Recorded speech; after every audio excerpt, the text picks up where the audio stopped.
नमस्कार, म रविन्द्र सुवेदी। हिमालय टेलिभिजनको फेस टु फेस कार्यक्रममा तपाईंलाई स्वागत छ। प्रधानमन्त्री शेरबहादुर देउवाको आगामी अमेरिका भ्रमणको चर्चा भइरहेको छ। भ्रमणबारे सरकारले केही बताएको छैन, तर संसदमा पनि र संसदीय समितिहरूमा पनि उहाँको भ्रमणको चर्चा भइरहेको छ। र अमेरिका भ्रमणका क्रममा अमेरिकाको स्टेट पार्टनरशिप प्रोग्राम एसपीपीमा सम्झौता गर्ने, हस्ताक्षर गर्ने विषयले चर्चा अझै बढी चुल्याएको छ। सरकारले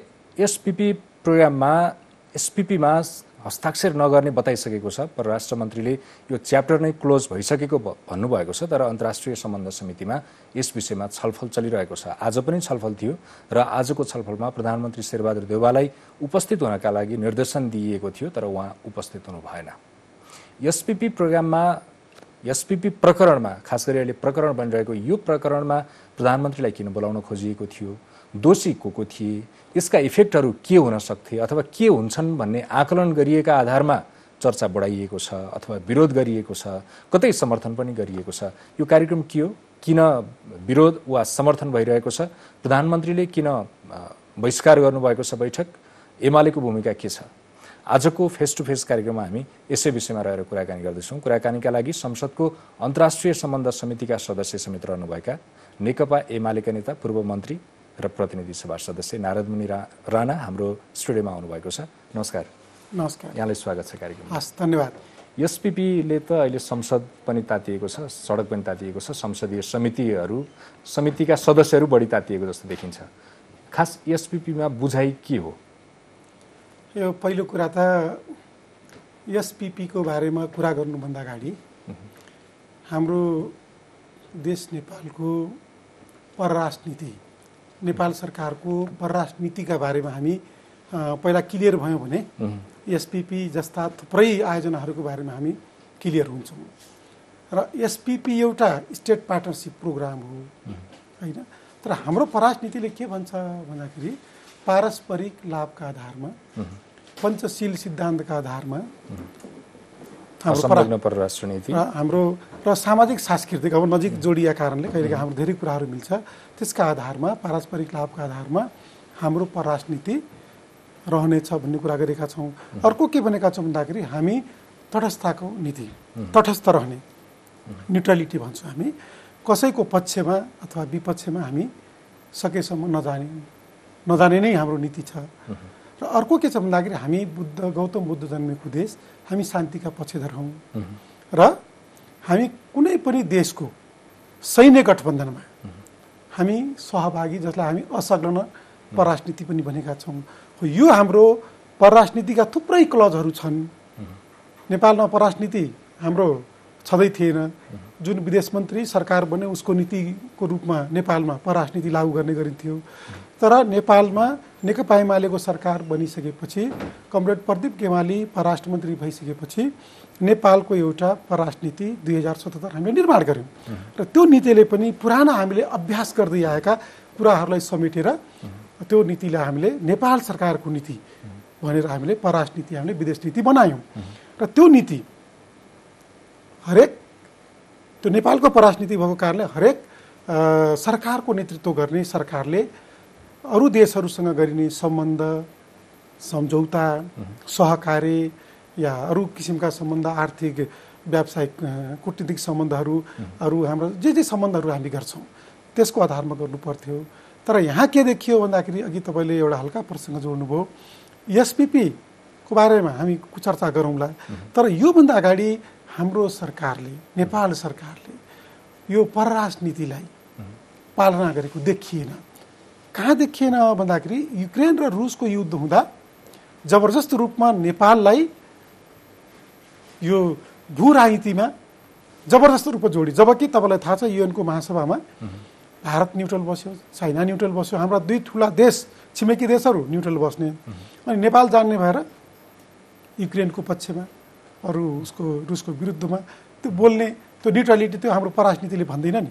हामी त न्युट्रल, कसैको पक्षधरता नलिने, कसैको सैन्य गठबन्धनमा सहभागी नहुने भनिसकेपछि त्यहाँ सरकार हतारमा न सर्वदलीय बैठक गरेको छ, न तपाईँको अरूको देशको दुई देशको बिचको द्वन्द्वमा युद्धमा नेपाललाई जबरजस्त रूपमा एउटाको पक्षमा उभ्याउनु पर्ने बाध्यता आवश्यकता कहाँबाट आयो, किन गर्यो सरकारले, यो क्वेसन हाम्रो रहेको थियो। तर यसको पनि जवाब सरकारले हामीलाई समितिमा धेरै पटक हामीले सोध्यौँ, यो जवाब उहाँले दिन सक्नु भएन, दिनुभएको छैन।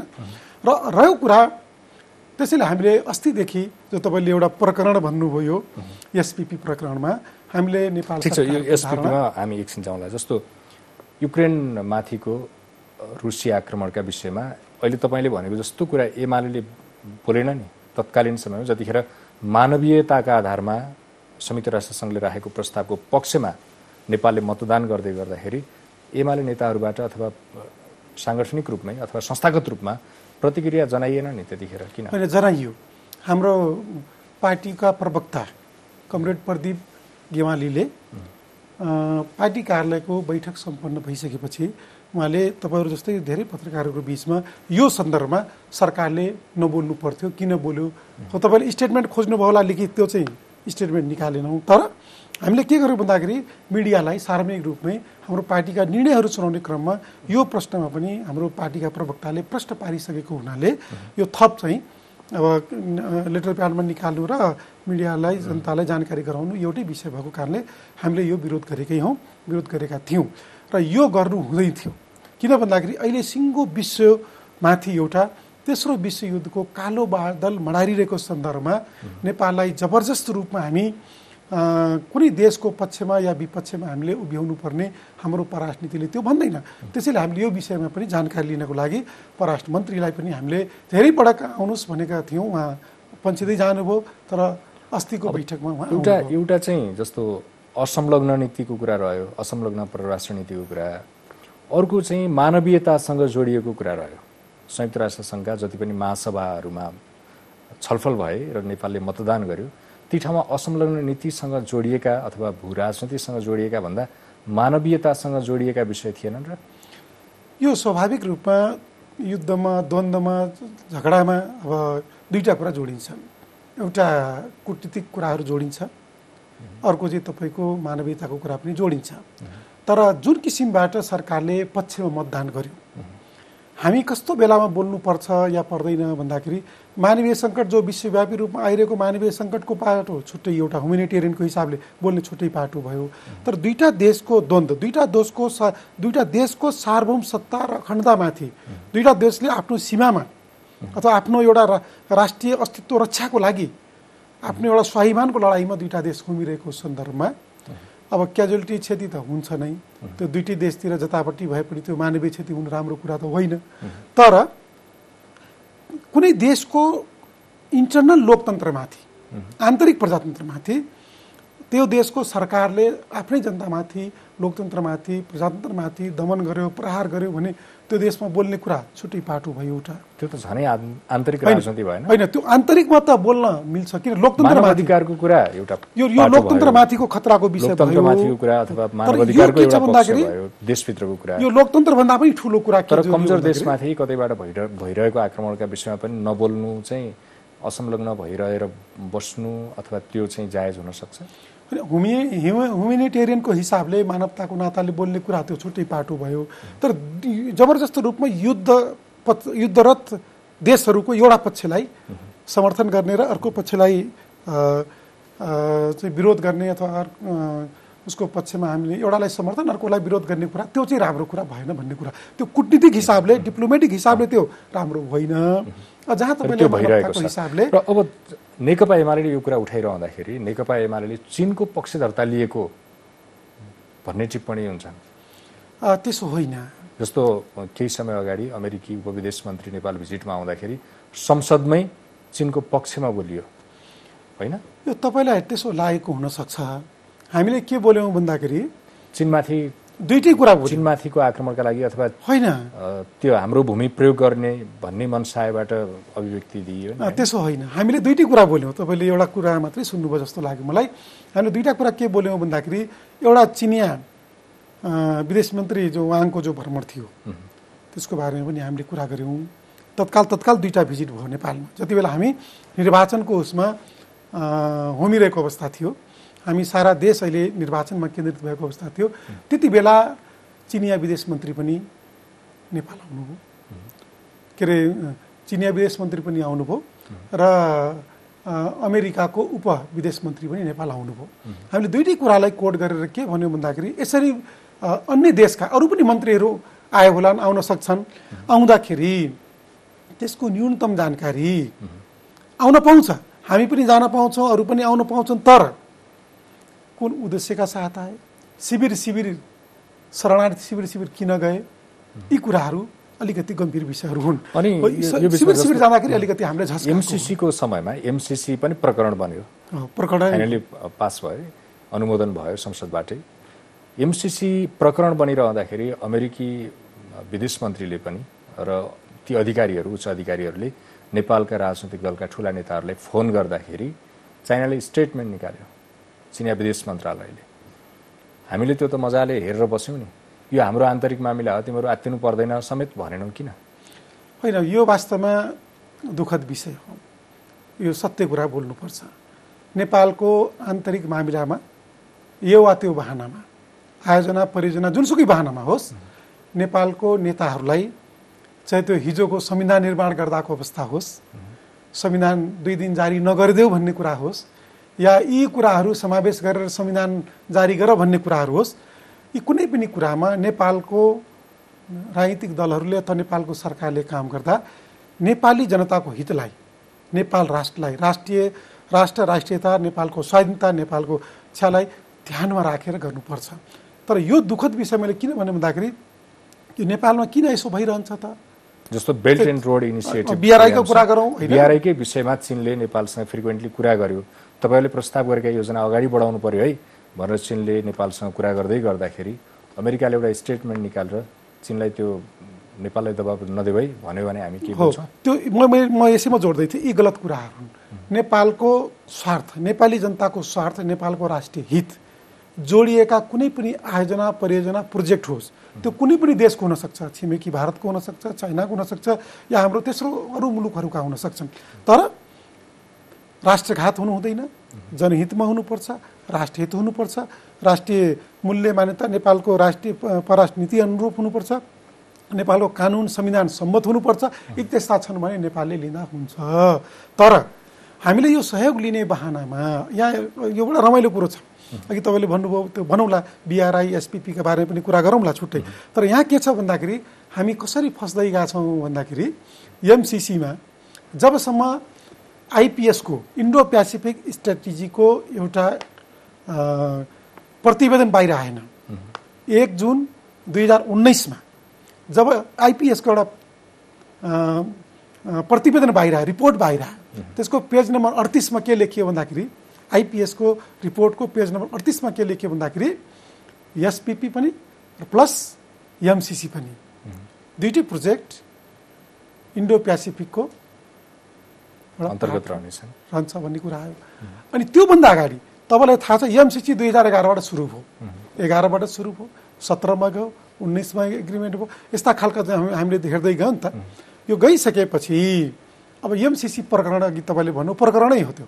यदि पहिले नै एमसिसीको बारेमा, एमसिसीको सम्झौता गर्दा आउने परिणामका बारेमा नेपाली नेताहरू जो हिजो आवेदन गर्ने थिए, माग गर्ने थिए, सम्झौता गर्नेवाला थिए, अथवा सम्झौता गर्दाखेरि पढ्नेवालाहरू पनि थिए, यी राम्रोसँग यसको परिणाम के हुन्छ, दूरगामी प्रभाव के हुन्छ, राष्ट्रिय हित, राष्ट्रिय नेपालको हितमा, नेपाली जनताको पक्षमा, हाम्रो उसको पक्षमा छ कि छैन भन्ने कुरा नहेरिकन एउटा परियोजनाको नाममा नेपाल गरिब देशसम्म मान्छु, तर गरिब छ भनेर जेसुकै लिने कुरा त राम्रो भएन नि त। यो तपाईँको भनाइ, मेरो व्यक्तिगत भनाइ होइन, हाम्रो पार्टीको भनाइ पनि त्यही, पार्टीको भनाइ त त्यो। त्यस कारणले शर्मा ओलीले त संसदबाट बकाइदा तपाईँहरूले पढ्नुहुन्न कि थाहा पाउनुहुन्न कि कागले कान लग्यो भनेर दुख्यो कि दुखेन त्यो याद नगरिकन हल्लाको पछाडि दौडिनुहुन्छ। त्यसैले एमसिसी सम्झौता म स्टार्टिङको कुरा गर्दै, स्टार्टिङमा जति बेला यो परियोजना मागियो, माग्ने मान्छेको त्रुटि हो नि त, माग्यो, दोहोऱ्याइ माग्यो, तेह्रै माग्यो, करस्पोन्ड भयो, त्यसमा फेरि त्यसको बारेमा त्यति बेलासम्म 2011बाट सुरु भइसकेपछि 17-19सम्म आइपुग्दासम्म हाम्रो सरकारले थाहा पाउँदैन, 6-7 वर्षमा एमसिसीको बारेमा बुझ्नु पर्दैन। त्यो नबुझेको म भन्दैछु तपाईँलाई, हामीले पनि त्यति बेला जति बेला हाम्रो सरकार बन्यो, तपाईँले भनेको त्यति बेला हाम्रो प्रधानमन्त्री हुनुहुन्थ्यो, बोल्नुभयो। तर जब 1 जुन 2019मा आइपिएसको रिपोर्ट बाहिर आयो, पेज नम्बर 38मा त्यसका विभिन्न पेजहरूमा एमसिसीका बारेमा, एसपिपीका बारेमा लेखियो, त्यति बेला नेपाल सरकार झस्क्यो। त्यति बेला हामी थियौँ, हामी झस्क्यौँ र हामीले के भन्यो भन्दाखेरि यो त आइपिएसको एउटा पार्ट हो भने हामी यसमा इन्भल्भ हुनु हुँदैन भनेर हामीले त्यो विषयमा हामी सचेत भयौँ। सम्भवतः तपाईँ त्यतिखेर क्याबिनेटमा हुनुहुन्थ्यो होला? म थिएन क्याबिनेटमा, त्यही पेरिफेरी चाहिँ त्यही हो। त्यति बेला हामीले यसलाई चाहिँ जब नेपाल सरकारले आइपिएसको प्रतिवेदन देखिसकेपछि हामी त्यहाँ झस्क्यौँ, एउटा त्यो हो। अर्को के भयो भन्दाखेरि 1 जुनकै 2019मा निस्केको प्रतिवेदनमा एसपिपीको कुरा पनि त्यहाँ लेखियो। त्यो लेखिसकेपछि अब एसपिपीको बारेमा अलि सुरुदेखि कुरा गर्दा राम्रो होला जस्तो लाग्छ मलाई। यो जसरी एसपिपीको बारेमा हामीले माग गऱ्यौँ, यो यो यो यो कतिबाट सुरु भयो भन्दाखेरि हामीले 2072 भदौ 24 गते हामीले नेपाली सेनाको जङ्गी अड्डाले रक्षा मन्त्रालय मार्फत नेपाल सरकारलाई एउटा पत्र लेख्यो। रक्षा मन्त्रालयलाई 24 भदौ 2072मा पत्र लेख्यो। पत्र लेखिसकेपछि त्यो पत्रको जवाब पोजिटिभ रिस्पोन्स, ठिकै छ नि त। त्यति बेला के थियो भन्दाखेरि कोभिड के अरे भूकम्प थियो 2015 को कुरा। यो लेखिसकेपछि अब ठ्याक्क भूकम्प आएको बेला पनि थियो। अब हामी मानवीय सहायता लगायतका अब अरू सहायता लिने भन्ने कुराबाट सेनाले जङ्गी अड्डाले रक्षा मन्त्रालयले पत्र लेख्यो र रक्षा मन्त्रालयले अब कोभिड भन्छु भूकम्पका कारणले त्यत्रो संरचना ढलिरहेको अवस्थामा सहयोग केही आउँछ भन्ने कुराबाट हुनसक्छ त्यो हिसाबले पोजिटिभ रिस्पोन्स गर्यो। त्यसपछि हामीले 13 असोज 2072मा अब रिस्पोन्स त हामीले गऱ्यौँ यताबाट, तर तिमीहरूको यो पत्रले मात्रै भएन है, सेनाको पत्रले नेपाल सरकारको निर्णय चाहिन्छ भनेर सेना अमेरिकन त्यो एम्बेसीबाट फेरि अर्को पत्र आयो। त्यो पत्र असोज 13 2072मा नेपाल सरकारमा आइसकेपछि त्यति बेला प्रधानमन्त्री भदौ 24 र असोज 13मा प्रधानमन्त्री सुशील कोइरालाजी हुनुहुन्थ्यो। सामान्य प्रधानमन्त्रीको नाताले उहाँले क्याबिनेटबाट डिसिजन गरेर अब डिसिजन माग्यो। त्यहाँ त्यो डिसिजनको आधारमा डिसिजन भयो। डिसिजन भइसकेपछि सुशील कोइरालाजी आउटगोइङ फेजमा हुनुहुन्थ्यो, सरकार उहाँ छोड्नुभयो र 11 अक्टोबरमा सामान्य प्रधानमन्त्री केपी शर्मा ओली नियुक्त हुनुभयो।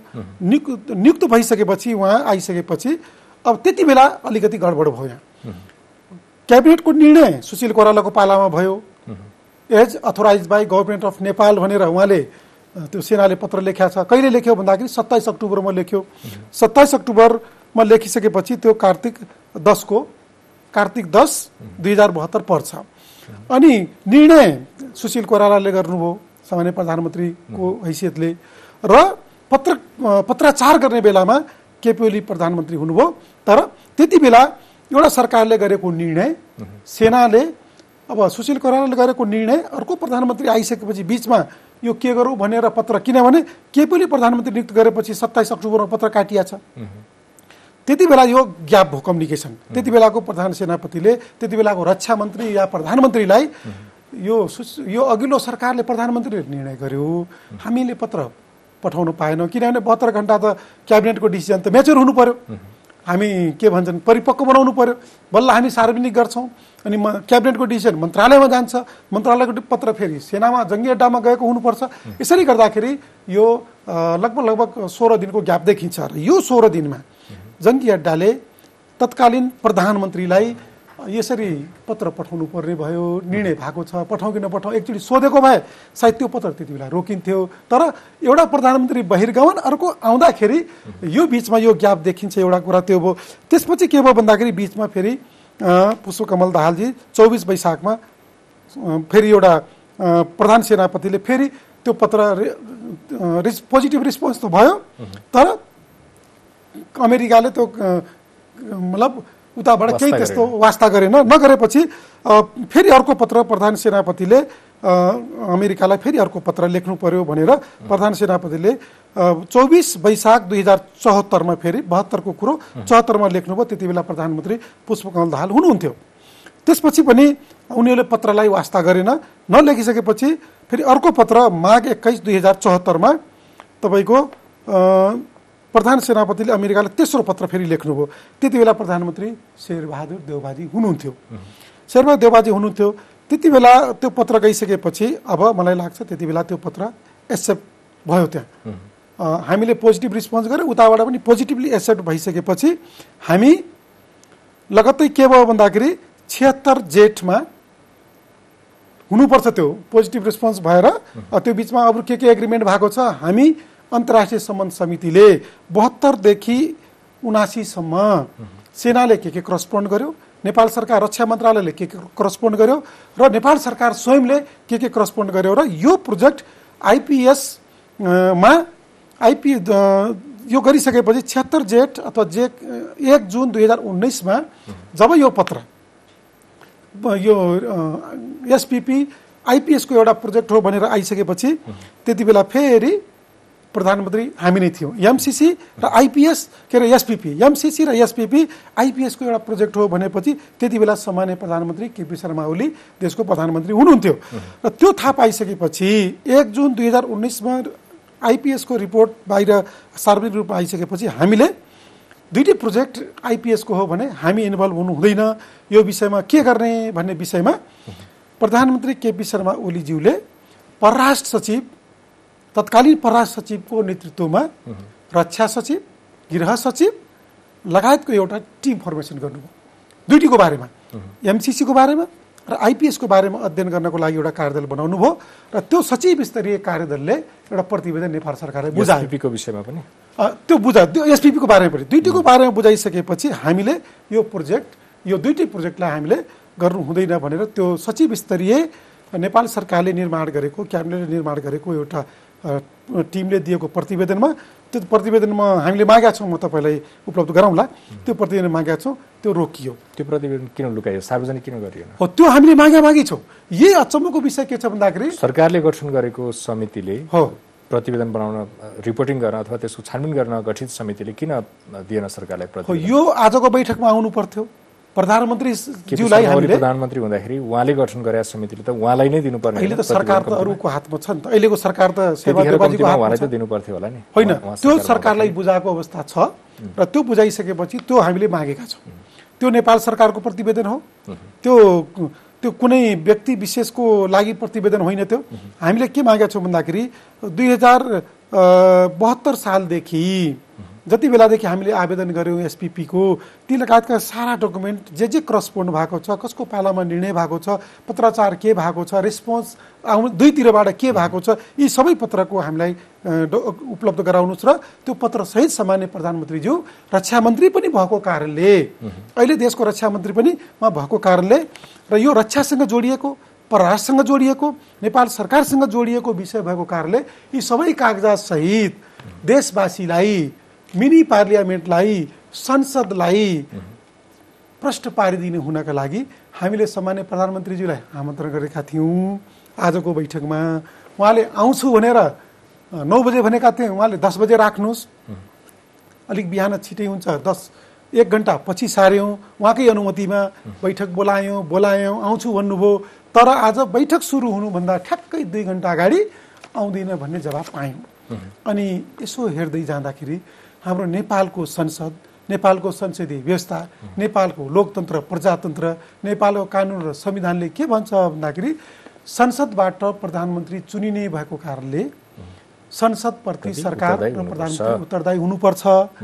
र हाम्रो प्रधानमन्त्री आज यो उहाँलाई मौका थियो, अवसर थियो, जे भ्रमहरू, सत्यहरू, तथ्यहरू, यसका फ्याक्ट कुराहरू के हुन् त्यो नेपाली जनताले जान्न पाउनुपर्छ कि पर्दैन हो। त्यसका लागि हामीले जानकारी गराउनको लागि डकुमेन्ट सहित, कागजात सहित, प्रमाण सहित तपाईँ आउनुहोस् भनेर हामीले प्रधानमन्त्रीलाई यो मौका दिएका थियौँ। तर यो मौका उहाँले आज गुमाउनु भयो र हामीलाई एउटा आज वास्तवमा धेरै नराम्रो अनुभव फिल भयो। अब के हो, सामान्य प्रधानमन्त्रीज्यूले अब फेरि आउनुहुन्छ संसदमा, संसदीय समितिमा उहाँ स्वयं पदेन सदस्य हुनुहुन्छ, नआउनुका कारण के हुन्? ठिक छ, काबुभन्दा बाहिरको परिस्थिति पर्यो, देशमा कुनै ठुलो सङ्कटकाल आइलाग्यो जसका कारणले प्रधानमन्त्रीले आफैले दिएको समयमा आउनु सक्नु भएन, त्यो सम्य विषय हो। तर उहाँले जुन आज संसदीय समितिमा जुन खालको एउटा अपमान हामीले महसुस गरेका छौँ, संसदीय समितिले अपमान फिल गरेको छ, खेद हामीलाई यो नआउनुको पछाडि हामीले खेद व्यक्त गरेका छौँ। आज चाहिँ सामान्य प्रधानमन्त्रीज्यूले आज आएर आफ्नो कुरा राखिदिएको भए प्रधानमन्त्रीलाई, देशवासीलाई, नेपाली जनतालाई राम्रो हुन्थ्यो नि त। तर उहाँले त्यसो गर्नु भएन। त्यस कारणले यो जेठमा 1 जुन 2019 र 2076 जेठसम्म आइपुग्दाखेरि यसरी यो स्थगन गरियो। होइन, म अर्को पनि जोड्छु, एउटा छुटेको छ यसमा। त्यसपछि केपी शर्मा ओली सरकारबाट हट्नुभयो।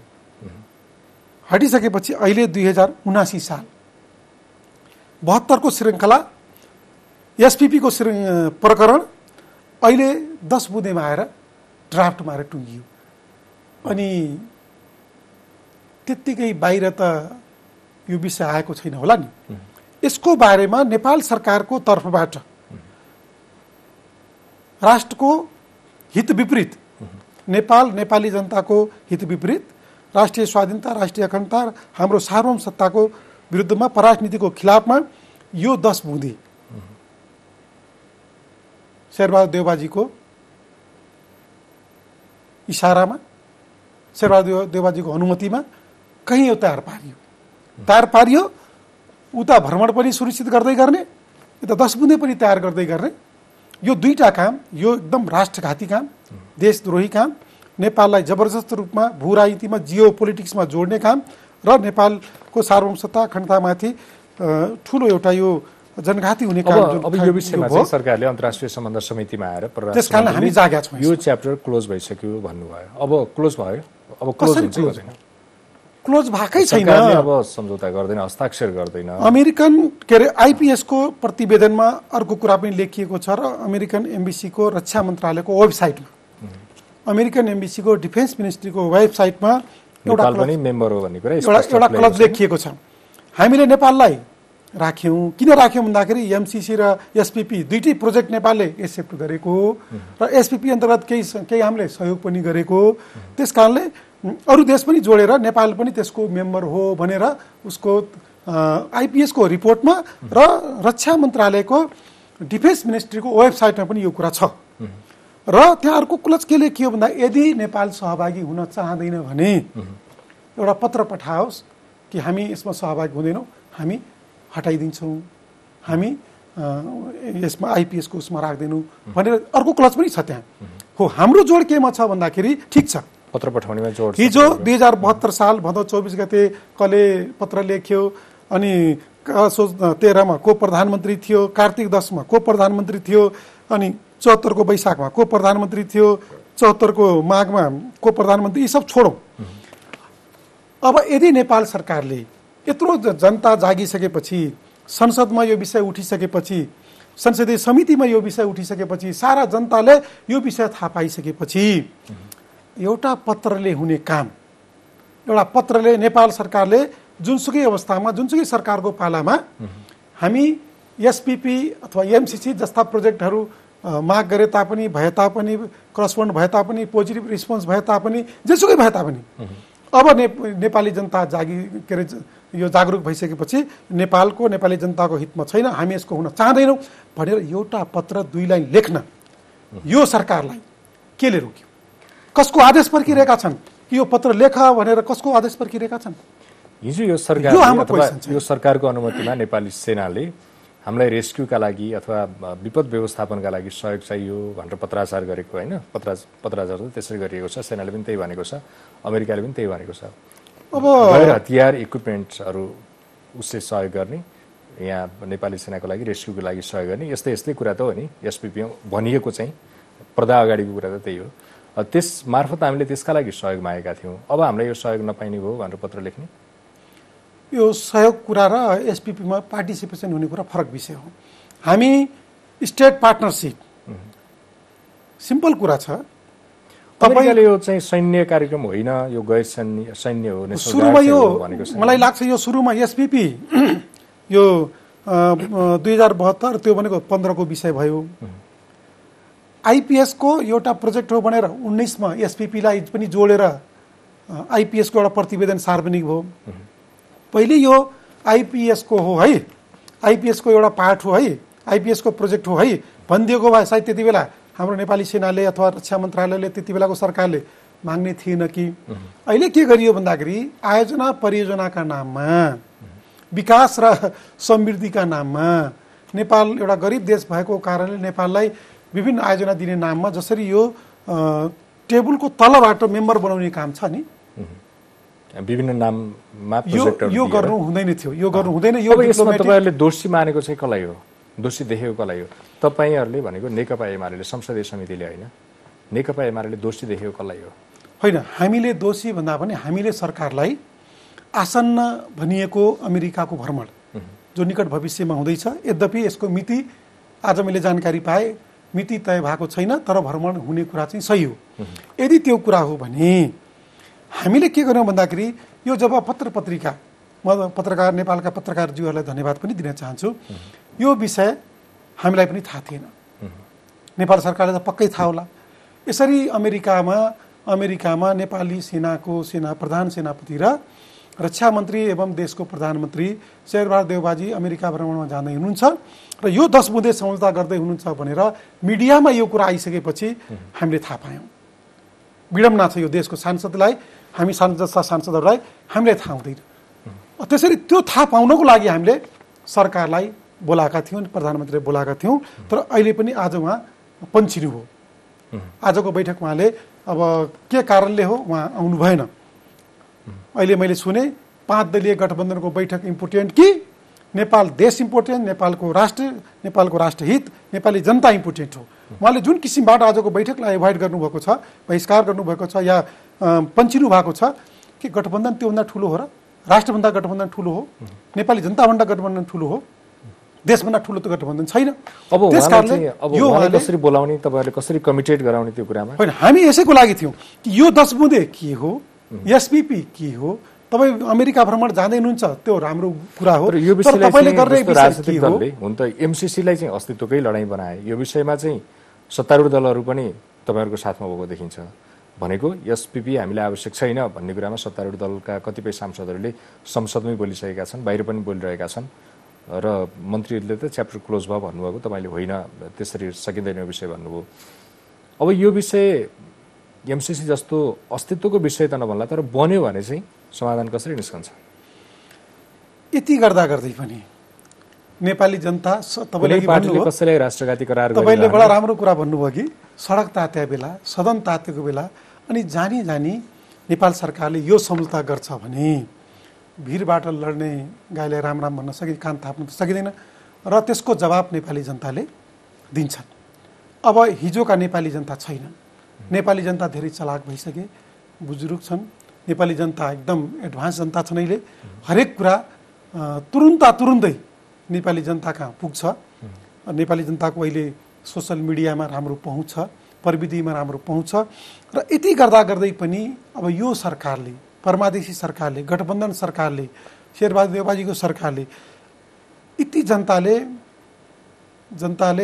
समेत थाहा पाइसकेपछि यो देशको जनताको पक्षमा छैन भन्ने कुरा राष्ट्रको पक्षमा छैन भन्ने कुरा थाहा पाइसकेपछि फेरि पनि यो सरकारले अमेरिका भ्रमणमा यस्ता 10-12 बुँदे सहमति गर्छ भने अब यसको अन्तिम सरकारको अन्तिम अवस्था आएको हो भने त्यस्तो एमसीसी को साइड इफेक्टका रूपमा एसपीपी आएको भन्ने पनि टिप्पणी भएको छ तपाईहरुको बुझाइ के छ यसमा एमसीसी र एसपीपी जस्तो भर्खरै एमसीसी पारित गरेर धेरै भएको छैन नि त केही समय अगाडि एमसीसी पारित गरियो त्यसपछि अमेरिकी भ्रमण बाक्लो भयो नेपालमा त्यसपछि अहिले एसपीपी को कुरा आयो प्रधान सेनापति विदेश भ्रमण निस्किसक्नु भएको समयमा हामीले जे भन्दै आएका थियौं जे 1 जुन 2019 भन्दा अगाडि जे बुझेका थियौं त्यो यो रहेनछ 19 पछि जे बुझ्यौं त्यो अनुसार हामीले जे भन्यौं तर 19 भन्दा अगाडि त्यसरी भन्नु भएन 1 जुन 2021 पछि त तपाईहरु